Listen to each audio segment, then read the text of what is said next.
Assalamualaikum warahmatullahi wabarakatuh. Alhamdulillahi rabbil alamin, wassalatu wassalamu ala asyrafil anbiya'i wal mursalin wa ala alihi wa sahbihi ajma'in. Subhanaka la ilma lana illa ma 'allamtana innaka antal alimul hakim. Wala hawla wala quwwata illa billahil aliyyil azim. Amma ba'd. InsyaAllah pada hari ini kita mulakan dengan Safinatun Najah.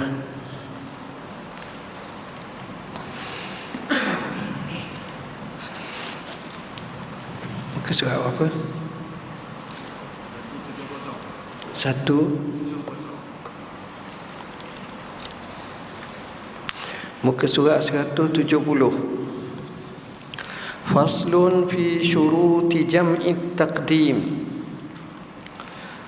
Fasal pada menyatakan syarat-syarat jamak takdim. Syurutu jam'i taqdimi arba'ah. Al-buda'atu bil-ula wa niyatul jam'i fiha wal muwalatu bainahuma wa dawamul uzur. Syarat-syarat jamak takdim ada 4. Memulakan solat yang pertama, zuhur, asar, zuhur dulu, maghrib, isyak, maghrib dulu. Niat jamak di dalamnya solat yang pertama. Kita hubungkan niat jamak solat maghrib untuk jamak takdim dengan solat isyak. Bukan solat isyak baru niat. Berturut-turut di antara keduanya. Artinya ada mualak, dia tak boleh putuskan. Artinya selepas daripada selesai salat maghrib, tidak perlu kita zikir, tidak perlu kita doa, tidak perlu kita tahlil, kita terus sembahyang yang kedua. Selepas itulah baru kita wirid, zikir, doa, tahlil. Yang keempat, masih berada dalam keadaan uzur yang membolehkan jamak. Kalau dia jamak kerana uzur, bila hilang uzur tersebut, maka dia hilanglah jamak tersebut. Artinya sesuatu jamak kerana sesuatu, bila sesuatu yang kerana tersebut hilang, maka tak lagi boleh. Contoh, ada orang jamak kerana hujan. Ini dalam sebahagian mazhab, kerana hujan lebat apa-apa, tiba-tiba tak ada hujan, maka tak bolehlah macam tu. Jamak kerana sakit, tiba-tiba tak sakit, setengah sebahagian. Tetapi kalau jamak kerana musafir, itu memang bolehlah. Tapi kalau habis dah musafir, macam mana nak jamak pula? Baik.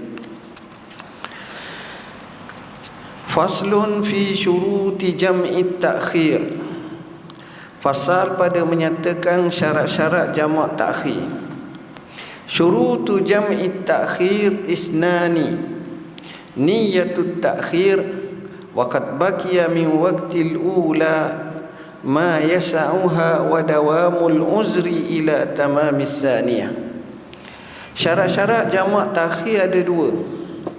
Pertama, niat melakukan takhir, melewatkan salat dan masih berbaki waktu yang pertama yang cukup untuk mengerjakan salat yang pertama.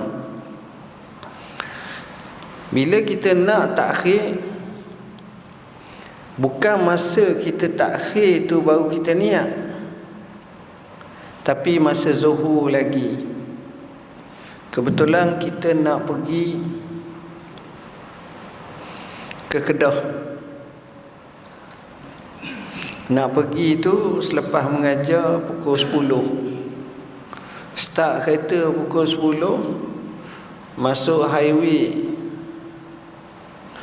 maka kita jam kat Sling River tu, jam. Tengok-tengok waktu masa tu pukul 2.30 dah, pukul 3. Jadi tengok pula dalam kita punya waste kalau sampai ditapah pun pukul 6 dan tak ada dah exit, payah nak lalu ke bidu pun payah dengan cerita tu dicadangkan ditapah pukul 6. Kita kata saya nak semayang jamak takhir, dalam kereta tu ramai-ramai kita buat jamak takhir. Niat nak jamak takhir tu mestilah dalam waktu yang pertama, iaitu waktu zuhur tu. Kita bukan niat masa kita asar waktu asar, tak, waktu zuhur tu. Memaknakan sekurang-kurangnya bila kita mati, artinya kita bukan tak buat, nak buat, tapi kita telah kata kita nak buat waktu tu adalah waktu jamak takhir. Masih berada dalam keadaan uzur seperti musafir dan hujan yang membolehkan kita melewatkan solat sehingga selesainya waktu solat yang kedua. Maknanya nak solat kedua tu biar selesai dulu. Selesai dulu dan kita masih lagi dalam musafir sebagai contoh. Tapi kalau kita sudah tak musafir maka tak boleh lah. Peraturannya macam tu. Wallahu a'lam.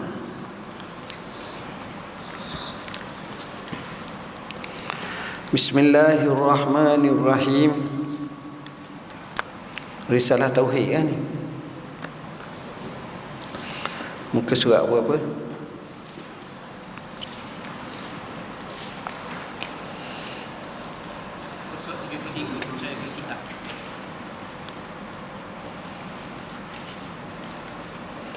Tengok sini depan lagi ni.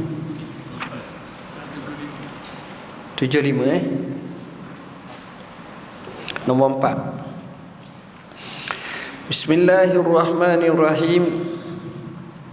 Muka surat 75. Wajib kita beriktikad dan percaya bahawa sesungguhnya Quran itu semulia-mulia kitab Allah Ta'ala yang diturunkan kepada Nabi Muhammad sallallahu alaihi wasallam. Ialah kitab Allah Ta'ala yang akhir diturunkan dan ia memansuhkan segala kitab-kitab yang dahulu daripadanya. Maknanya kalau kita pandai 4 kitab lalu kita kata aku nak beramal dengan Taurat, aku nak beramal dengan Injil, aku nak beramal dengan Zabur, selama mana dia telah dinasahkan oleh kitab Al-Quran, maka tak terpakai yang kita pakai kitab Al-Quran sahaja. Itulah maksudnya.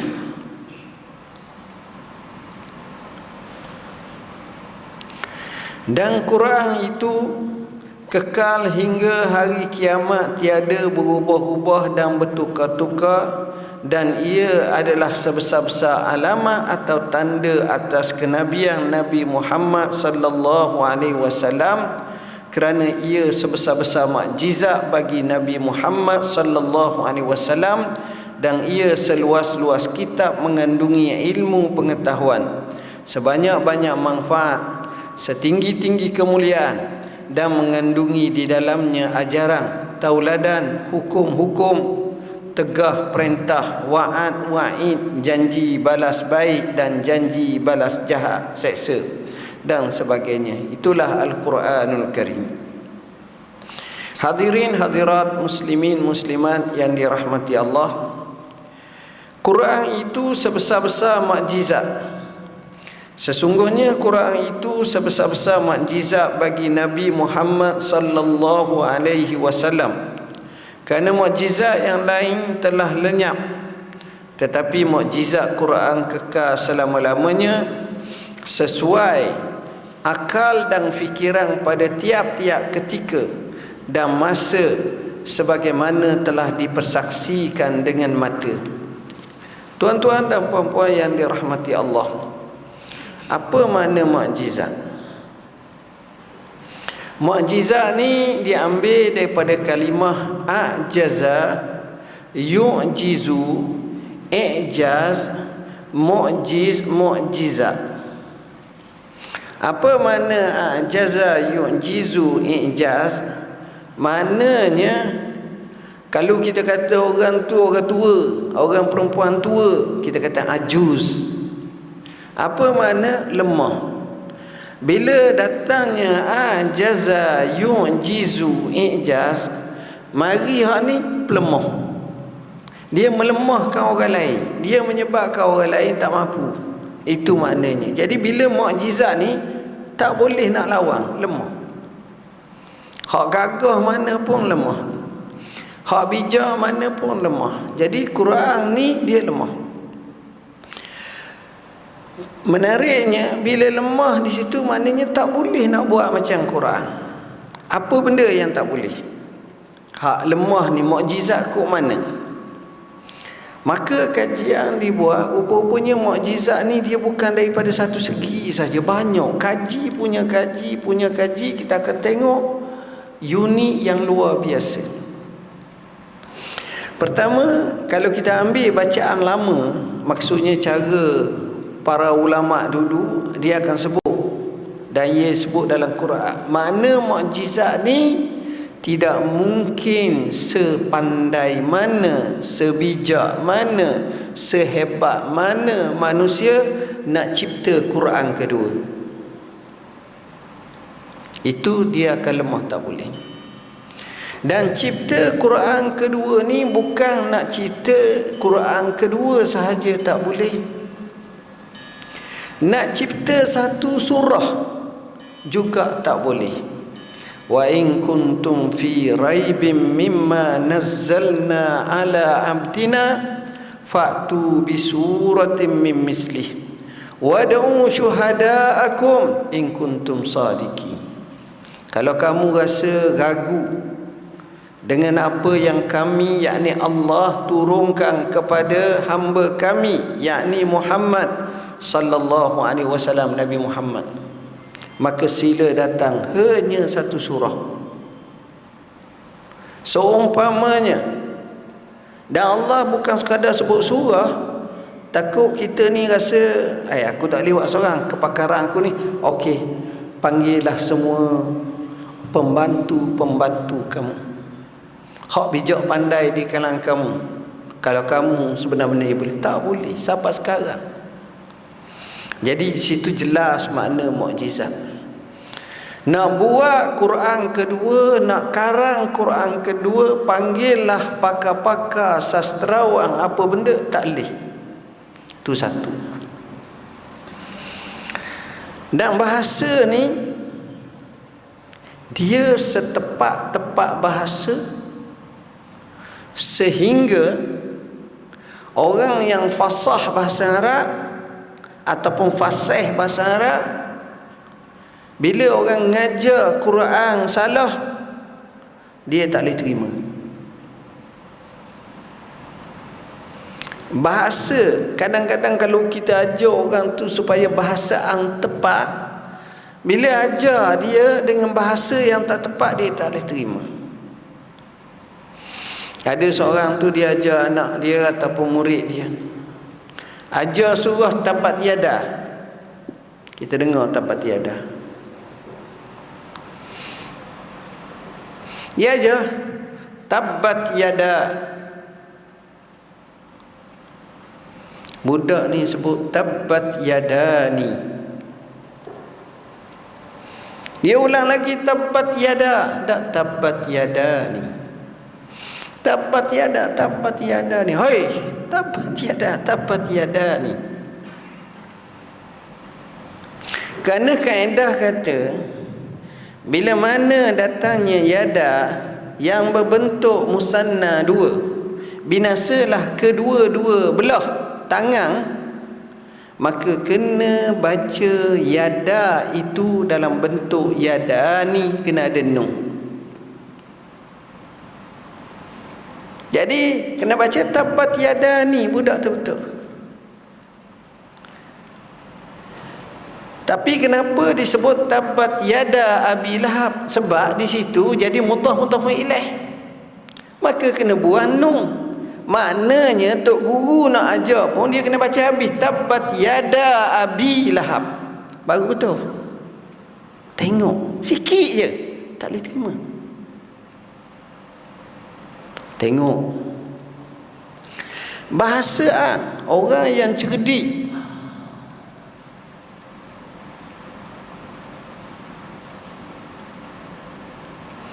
Bacaan Quran orang yang cerdik, dia tak boleh terima orang baca salah. Seorang tu baca ayat hukum kerak tangan, wasariqu wasariqatu faqatau aydiyahuma jazaa'an bima kasaba nakalam minallah. Sebenarnya wallahu azizun hakim, tapi dia baca wallahu ghafurur rahim. Dan Allah Maha Pengampun lagi Maha Penyayang. Orang Arab Bedui bila dengar ayat macam tu dia terbangun. Dia kata tak betul, tak betul. Tok guru ni ataupun pembaca ni ulang sekali lagi dengan bahasa yang sama, wallahu ghafurur rahim. Tak betul kata dia. Sedangkan dia Arab biasa. Tak betul. Pencuri lelaki, pencuri perempuan yang mencuri kena potong tangan lah dalam syariat Islam dulu. Cukup syarat. Sebagai cegahan daripada Allah. Allah itu Maha Perkasa lagi Maha Bijaksana. Bila dia ulang lagi dia baca, lalu kata tengok Quran. Kemudian bila dia tengok Quran, rupa-rupanya wallahu azizun hakim. Bila sebut wallahu azizun hakim, betul kata dia. Lalu orang tanya kenapa? Kerana iza azza hakam, manusia ni bukan manusialah, Allah bila dia mulia dia boleh hukum, dia hebat dia boleh hukum. Dan bila hukum ni tak menasabah, bila sebut bab hukum ni minta apa minta ni, sebab ni dalam hukuman. Kita pun sistem Malaysia kita pun kalau kita tengok yang mahkamah ni kerja jatuh hukum. Dan mungkin di sana ada lembaga pengampunan. Pengampunan tu tuanku, sultan dan seumpamanya. Lain pula. Tengok. Cerdik orang biasanya dia akan faham. Quran ni mukjizat, dia tak boleh tukar. Ada orang Arab seorang, dia pergi kat orang putih. Orang putih ni tua, perempuan orang putih tua dah. Jenis orang yang beriltizam dengan agama dia. Ya, bukan agama Islam lah. Dia pergi kat orang ni, dia baca ayat Quran. Dalam 3-4 baris. Sudah dia baca ayat Quran tu, dia berhenti. Dia baca bahasa Arab, dia buat lagu macam Al-Quran. Kemudian bila ditanya padanya, macam mana mu rasa? Fitrah orang bukan Islam ni, dia kata hak pertama tu aku rasa lain, hak kedua lain, tak ada, biasa je. Walaupun kedua-duanya Arab, walaupun kedua-duanya dilagukan macam lagu Quran, tapi dia bukan Quran, dia lain. Itu mukjizat. Al-Quranul Karim, dia ini boleh menyembuhkan penyakit. Bukan menafikan hak doktor. Doktor teruskan, bahkan disuruh kaji. Zaman Nabi sendiri pun Nabi suruh berubat rawat. Dawau mardakum Mu rawatlah orang sakit kan kamu. Suruh cari, suruh buat penemuan. Dan penemuan yang terbaik tuan-tuan, akhir sekali kita kena kembali kepada asal juga. Carilah mana-mana vaksin pun atas muka bumi, dia akhirnya kembali kepada asal juga. Sebagai contoh, kita sekarang berada dalam peperangan menentang COVID-19. COVID-19 ini virusnya luar biasa. Yang kita tak nampak, dia tu macam ada tajam-tajam duriang, macam saking ke apa ke benda tu. Hak gambar tu, virus dia hak tajam-tajam tu bila kena kepada kita punya anggota sel dalam tu, salah satunya menyebabkan darah beku. Kalau pala-pala lah, kalau ni boleh jadi. Dan saya tak nak bincang panjang hal tu. Cuma sehingga sekarang tak ada lagi vaksin. Dakwah betul, tapi dari segi dapatan melalui testimoni yang ada tempohan masa dan dibuat kaji selidik, sampai sekarang tak ada lagi. Hak dakwa tak apalah, masing-masing itu masing-masing. Filipin cuba buat, gagal, menggunakan caranya tanpa sebut. Tapi tuan-tuan tahu, Ibn Sina telah mengemukakan teori jenis wabak ini adalah apa-apa jenis macam ni, yang terbaik adalah mengasingkan diri. Bukan sekadar social distancing, tapi physical distancing pun sama. Asing diri. Ibn Sina ni zaman bila? Ratus tahun lepas dah. Dia cakap macam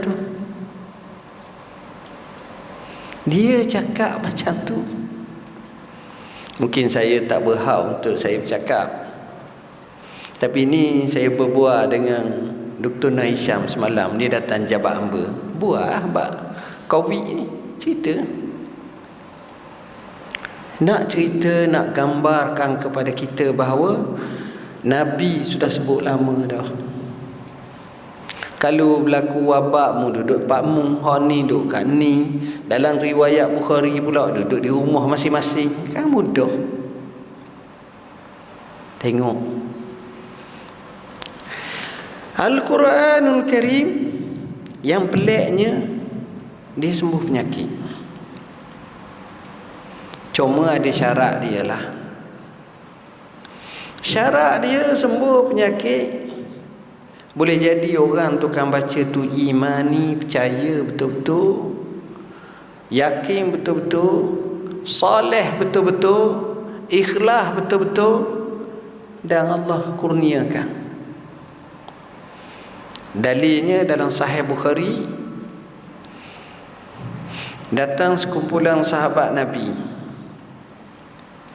pergi ke sebuah kampung. Hadis yang diriwayatkan oleh Abi Sa'id Al-Khudri radhiyallahu anhu.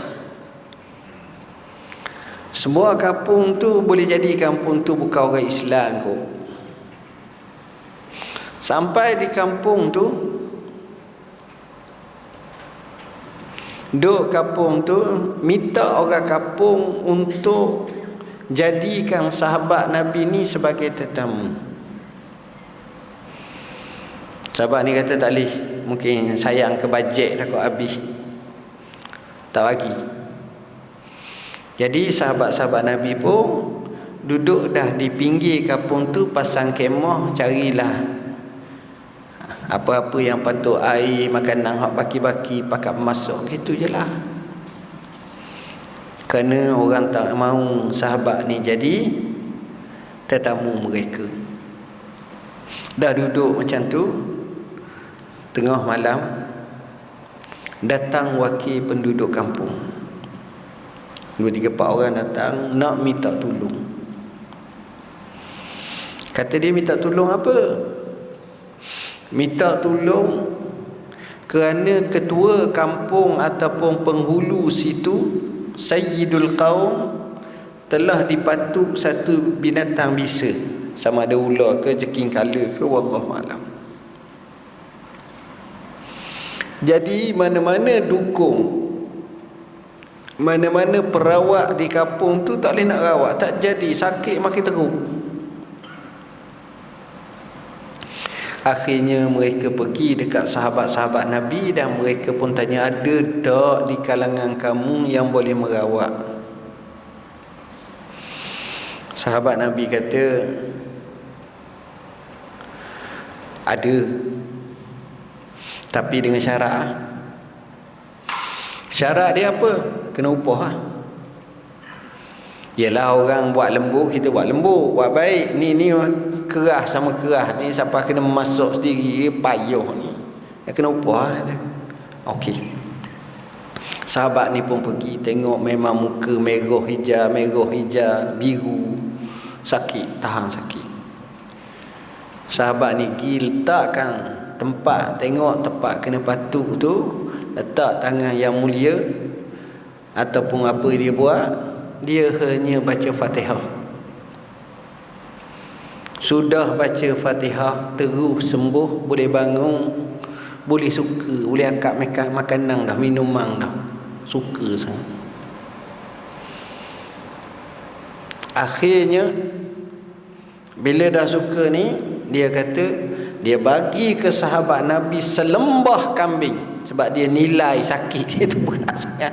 Selembah kambing, bukan seekor, selembah kambing. Kalau dulu dia bela ramai-ramai, banyak-banyak. Sahabat ambil, hanya baca Fatihah. Tapi boleh jadi kita baca tak jadi apa, sebab kita ni lain. Dia baca Fatihah, sembuh. Dan bukan sekadar itu, sampai ke Rasulullah mereka rasa bersalah. Tehah je Rasulullah, tapi dapat ni. Nabi kata, kalau begitu jadikanlah aku sebahagian. Maksudnya, kalau lebih banyak tu, warilah aku seekor. Gitu bahasanya. Ataupun berilah ni, memang banyak. Nak gambarkan kepada kita, Quran ni juga sifatnya penawar. Quran ni juga sifatnya sebagai penawar. Quran ini, tuan-tuan,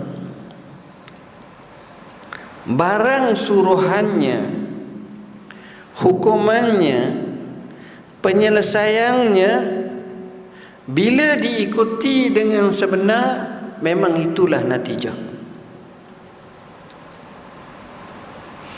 Bahasa kasar, suami isteri menikah, satu lagi, 2 orang kewe tak nikah.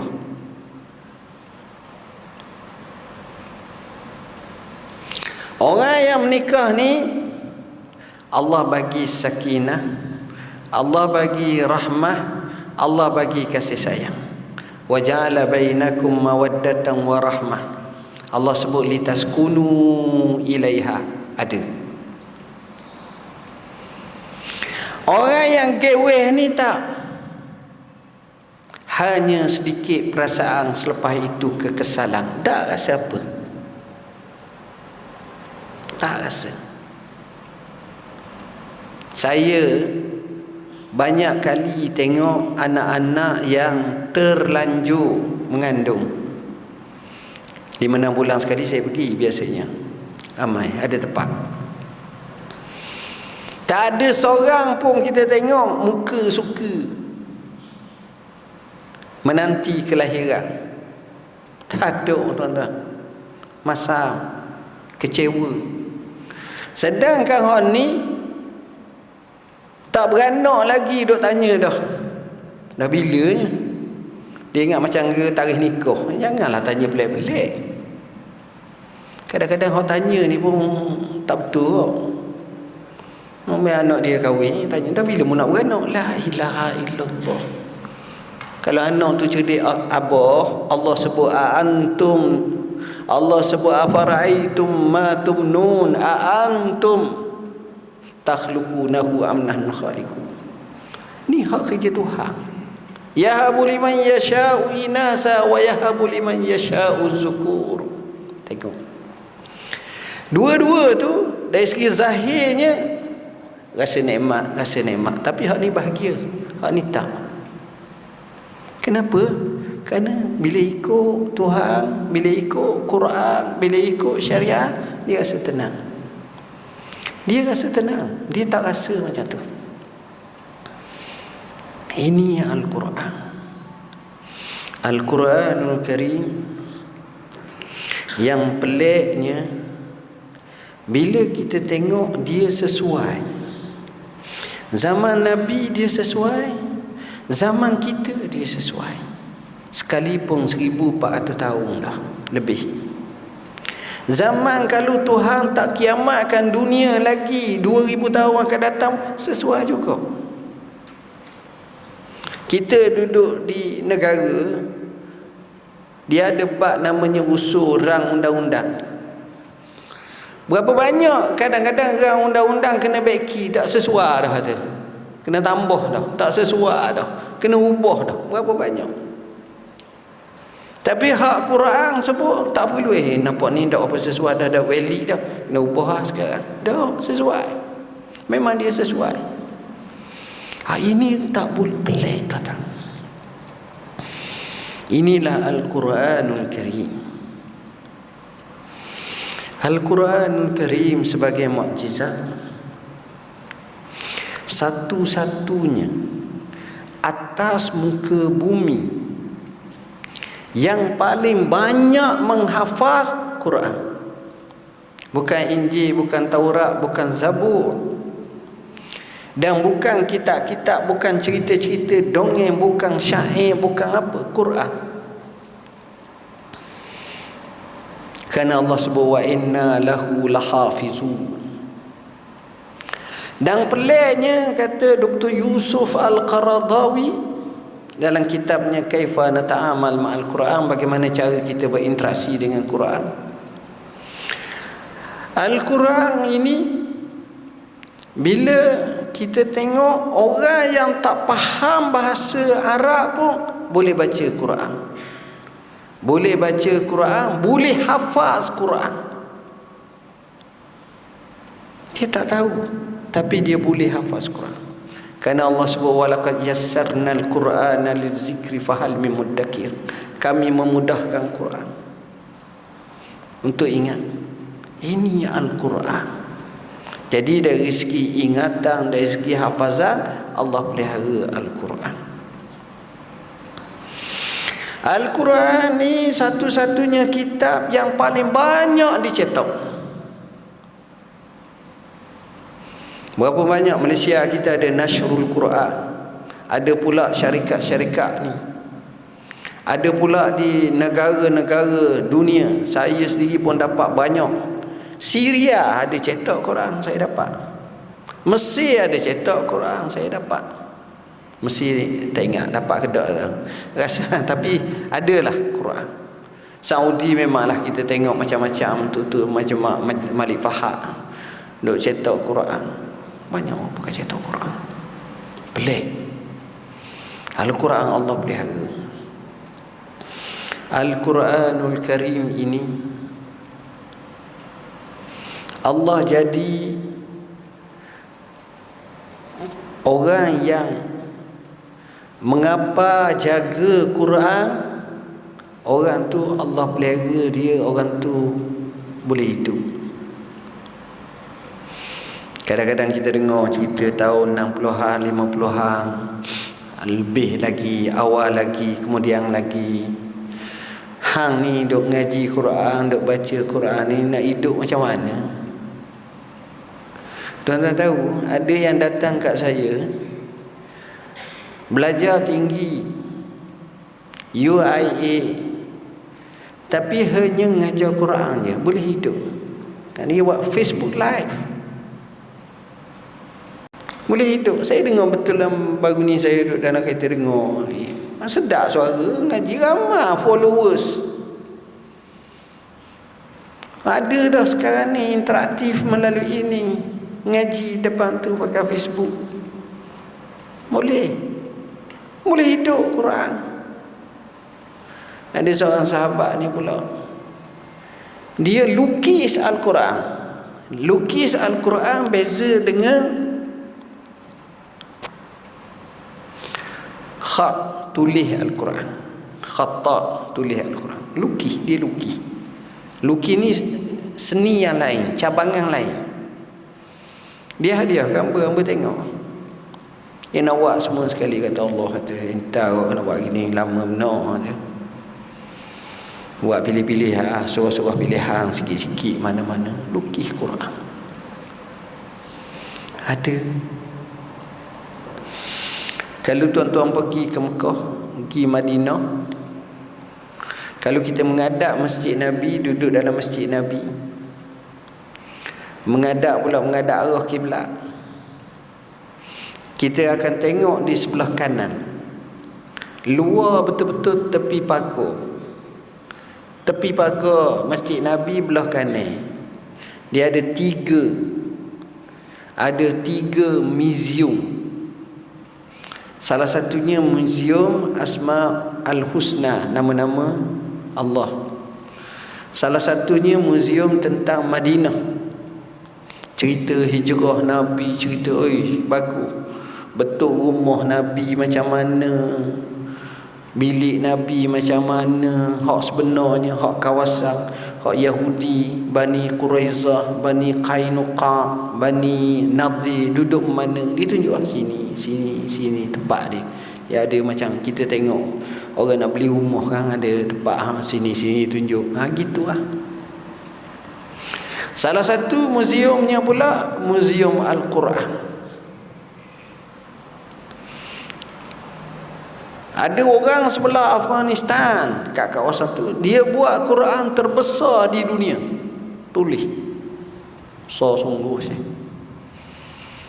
Nak pindah akak dengan berapa ekor unta nak sampai Madinah. Pelik. Ada orang tu cerita kat saya, satu naskah Al-Quran tulis tangan oleh seorang penulis. Tulis ni, bila tulis ni dia tulis ikut berkurah-kurah tulis. Dia mati, dapat ke anak dia, dapat ke cucu dia, dapat cicit dia, dapat ni jual sini gini. Bila tubuh Museum Al-Quran, maka ni jauh kat mana ni, mungkin Turki ke sebelah mana, lalu dikumpul percicang, dia panggil hak Quran ni kumpul. Tiba-tiba datang seorang perempuan tua. Bila dia tengok macam ni, dia nangis. Lalu dia kata, rumah aku ada satu, ambil rumah dia, ngam cukup benar Quran. Pelik. Quran ni ceritanya memang luar biasa. Minggu lepas ada seorang profesor mari daripada Iraq, mari ke jabat hamba, hadiah kepada hamba satu Quran kecil. Nak baca tak boleh, Quran tu besar ni. Kata nak baca macam mana gini. Jadi dia hadiah sekali dengan kanta-kanta. Kita buka, betul. Kalau tehah tu tehah sungguh. Dok pakai cakap buat macam mana? Pertama, besarnya lebih kurang panjangnya seinci, lebarnya seinci ataupun 2 inci. Faham tak seinci besar ni? Orang kata cemok tu kecil. Dah tulis Quran tu ni. Pertama kita mikir macam mana dia nak tulis. Kedua kita mikir kecil lajak ni macam mana ya? Tulis Quran macam tu. Oh, kata peliknya. Tu.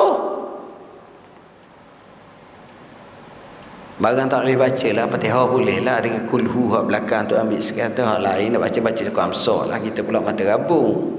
Tengok. 3 hari lepas, 2 hari lepas mari orang lain pula, duta Mesir mari nak hadiah. Kata hadiah apa ni? Buku atau Quran. Saya je, Allahu nurus samawati wal ard, nur ala nur. Kata apa istimewanya tuan-tuan?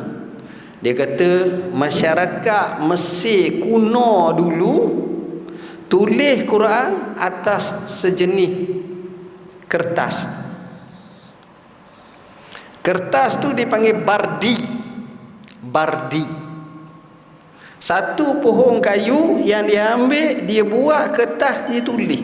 Comel tuan-tuan. Al-Quran pelik tuan-tuan. Inilah Al-Quranul Karim. Jadi kalau kita nak bincang tentang mukjizat, kena ceramah 3 jam tak habis. Itulah Al-Quranul Karim. Wallahu alam.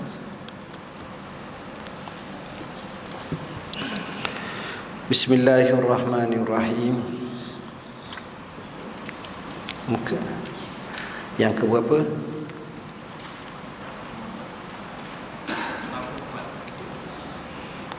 64. Hikmah yang ke-64.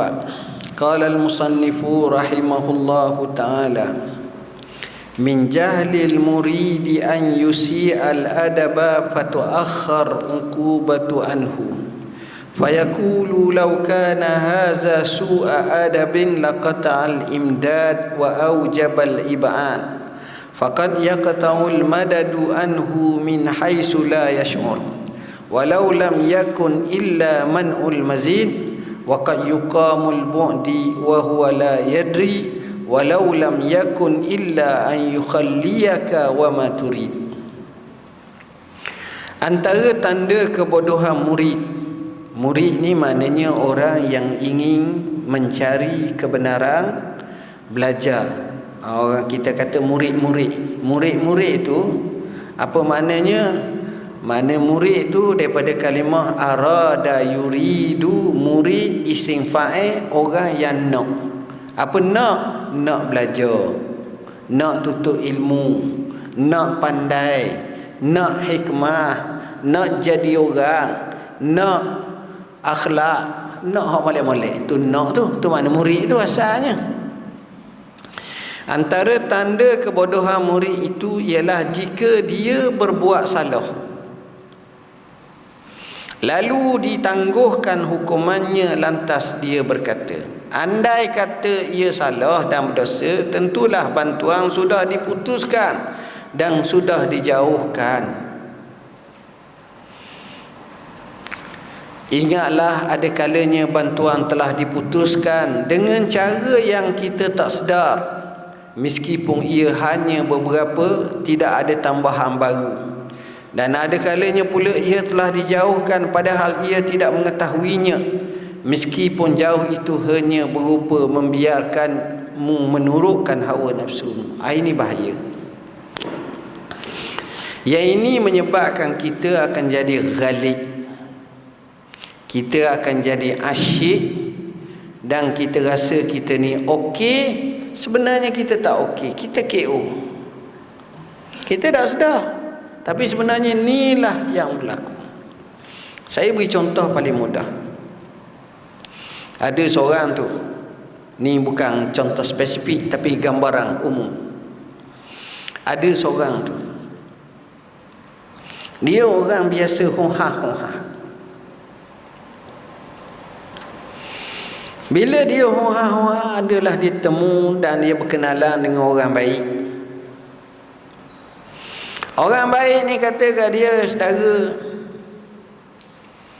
kamu ni kalau boleh ubah sikit perangai, molek sikit, kalau kita mari pergi belajar, kita beramal, bagus. Dia kata bolehlah. Dia pun pergilah belajar.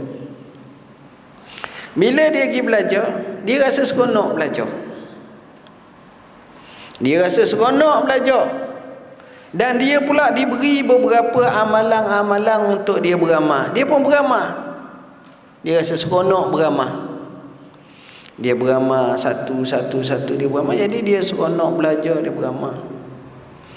Malam dia semayang tahajud, dia zikir, dia semayang, dia selawat, dia baca Quran, dia macam-macam. Bagus. Pada masa tu pula dia nampak kehidupan dia mula berubah. Rizki dia nampak macam mudah. Sekejap je daripada 44 naik 48 pakar. Sekejap je daripada 48 naik 84. Cepat naik, laju banyak sangat. Laju. Kata mudah nak laju. Cepat. Dia pun seronok.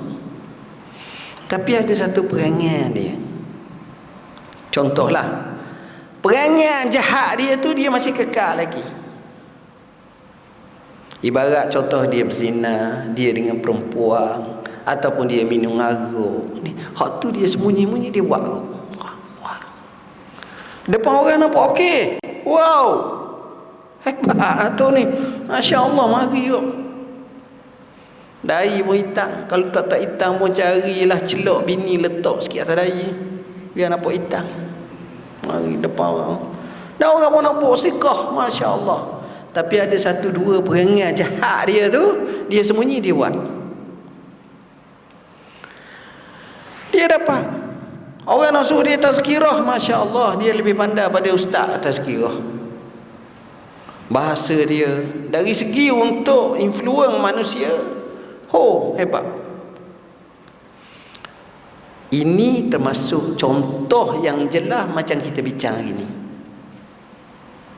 Sebenarnya orang tu walaupun keadaan macam tu, dia masih lagi jahil.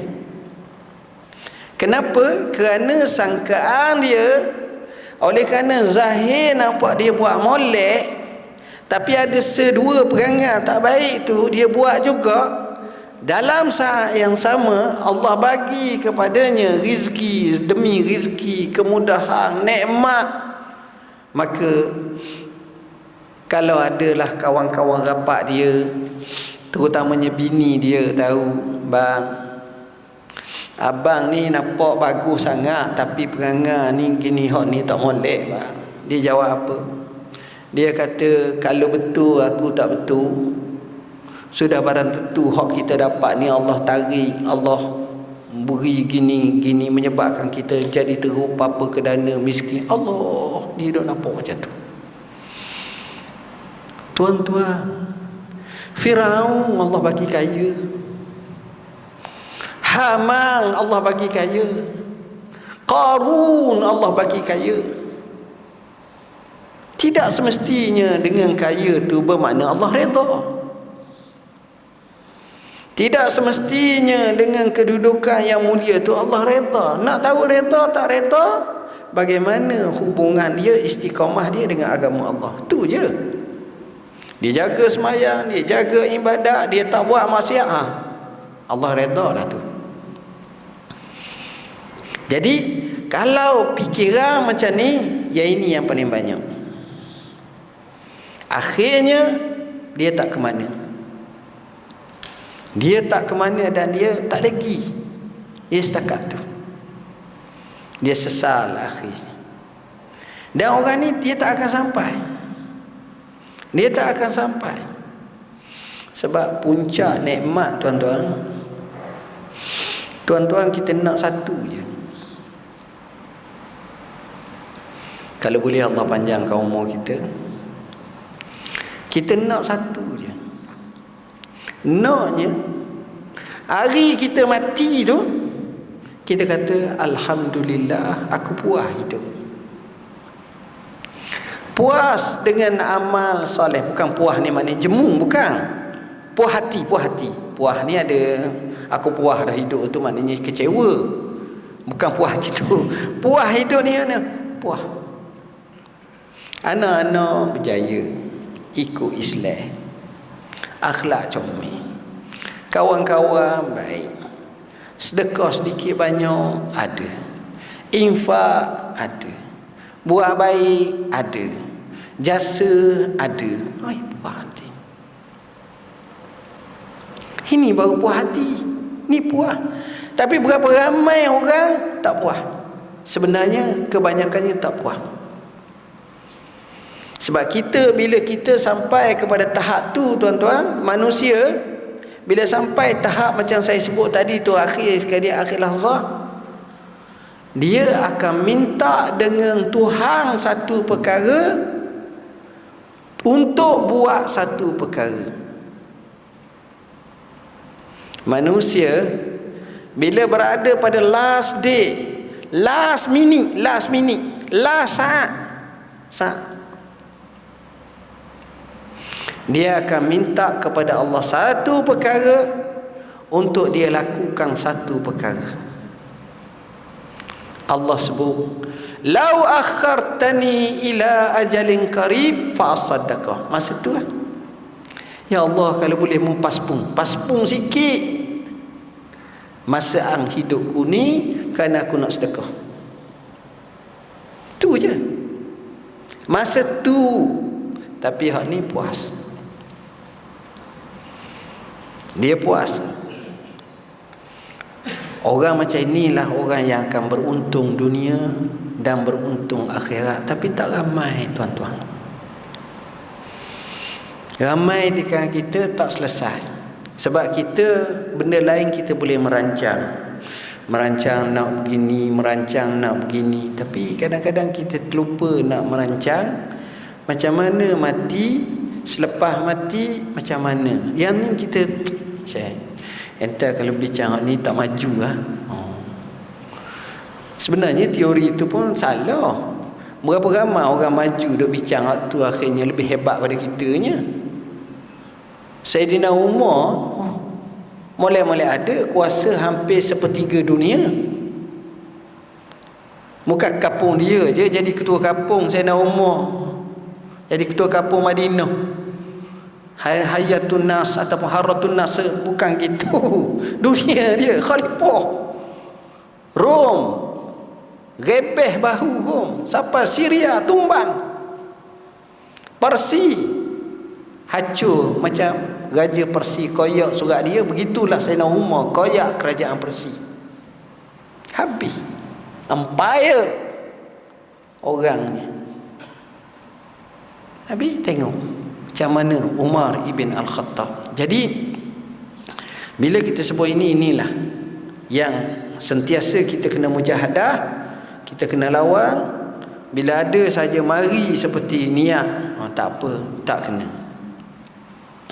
Dan yang kedua, adab ni adalah amat penting. Adab. Apa makna adab? Adab di sini kita sebut tasawuf lah. Adab di sini akhlak. Adab di sini batin. Adab di sini dalam tu makna adab. Ya, kadang-kadang kita terpura-pura. Tuan-tuan nak kenal orang pura-pura macam mana? Contoh. Kalau tuan-tuan naik kapal terbang, tuan-tuan tengok pramugari. Dia ada pramugari, ada pramugara. Adalah seorang dua pramugari hok comel-comel, contoh. Dia pun mari kat kita, layang kita, bagus gini ni, dengar ni, akak gini. Allah kata bagusnya. Landing saja, turun, kita keluar, dia keluar, tak tengok dah kita. Tak tengok dah. Sebab dia hanya layan kerana tugas dia masa tu. Lepas tu tak ada dah. Di airport mu keluar daripada perut kapal terbang, bukan urusan aku dah. Pandang pun tak. Kadang-kadang dia galak kawan-kawan dia je. Kita pun kata tadi kan main apa macam masa bersungguhnya, take care-nya, good listener-nya. Oi, ni tak dah. Dah. Itu. Tapi kalau Adam ni tak kira kat mana, sini, situ, sini, kehidupan. Itulah Adam. Jadi oleh kerana itu perlunya kita, orang Arab kata ij'al amalaka milhan wa adabika daqiqan. Jadikanlah amalan kamu tu macam garam, adab kamu tu macam gandum. Apa makna? Wari garam sebekah, wari gandum seguni. Kalau tuan-tuan letak air pada gandum tu, letak dalam kuali makan, tak sedap. Kalau tuan-tuan ambil garam tu lecak atas lidah tuan-tuan tu, tak sedap. Sedapnya macam mana?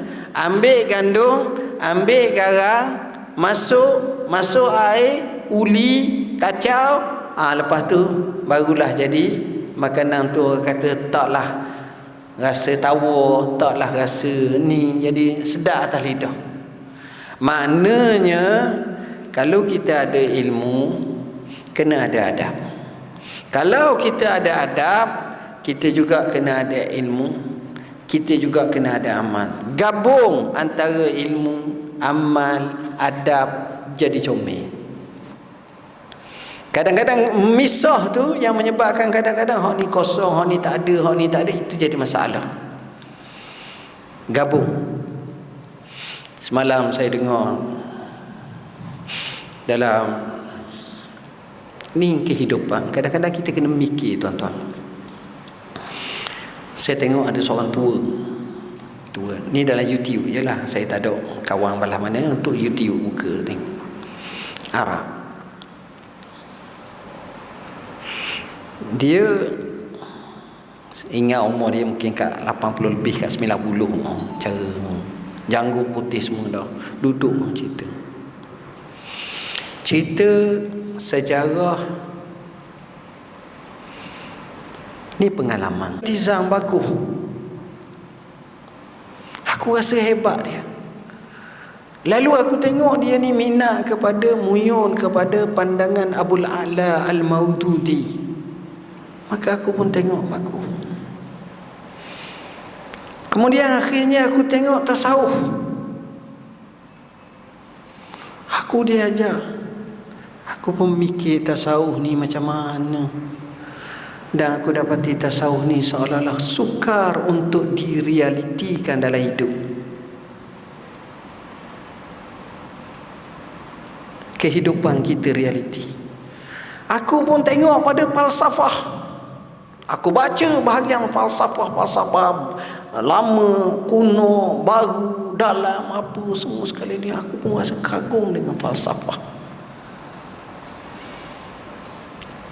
Nak cerita, dalam hidup kita ni, asasnya jangan jadi orang. Asas hidup kita jadi kita. Kita selalu duk royak mu jadi orang tu. Dah, jadi kita. Islam tak suruh jadi orang. Kita bukan disuruh jadi Nabi Muhammad, bukan. Bahasa ni kasar ni, macam salah ni. Kita disuruh ikut Nabi Muhammad. Ikut ngejadi lain tuan-tuan. Faham tak? Ikut. Fattabi'uni, ikut. Nak jadi macam mana? Dia maksum, dia ni, dia ikut tak kat mana.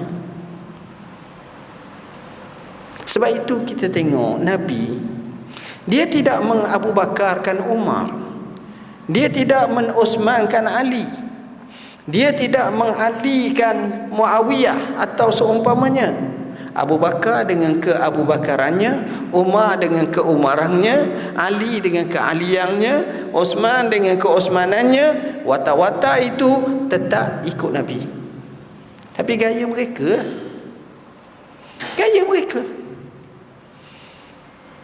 manusia tak sama. Jenis cerdik ramah, jenis bijak ramah, jenis hikmah ramah, jenis pandai mentadbir ramai. Tapi bukan semua orang tu akan kupu semua. Ada orang tu dia jenisnya hang sesuai beri mic je, pandai apa-apa bercakap. Dari segi idari pentadbiran out. Hang dari segi teori bagus, praktikal tak mesti. Oh, teori ni utara, selatan, barat, timur, atas, bawah, zaman Jepun, zaman apa tak tahu no. Boleh ingat habis. Tapi ada kelemahan. Kita kumpul semua, kita tengok semua, kita letakkan seorang tu kena pada tempatnya, maka berjayalah. Nabi tak suruh Khalid mengajar, tapi dia suruh Khalid ajar orang dengan pedang. Tu cara dia. Maknanya masing-masing tu ada cara masing-masing. Dan inilah kehidupan manusia nak menuju ke arah lebih baik dan lebih sempurna. Sekadar itu aku qauli hadza wa astaghfirullahal azim li wa lakum. Bismillahirrahmanirrahim. Allahumma faqihna fid din alim ta'wil. Allahumma ja'alna minal ladzina yastami'una alhamdulillah. Sahabat kita minta masuk sikit dalam tabung. Kambing cukup dah 2 ekor. Ya, mungkin nak buat 4 ekor takut. Tapi kita masih lagi makan dalam bentuk buku. Mungkin selepas daripada ni akan datang bolehlah insya-Allah. Wallahu a'lam.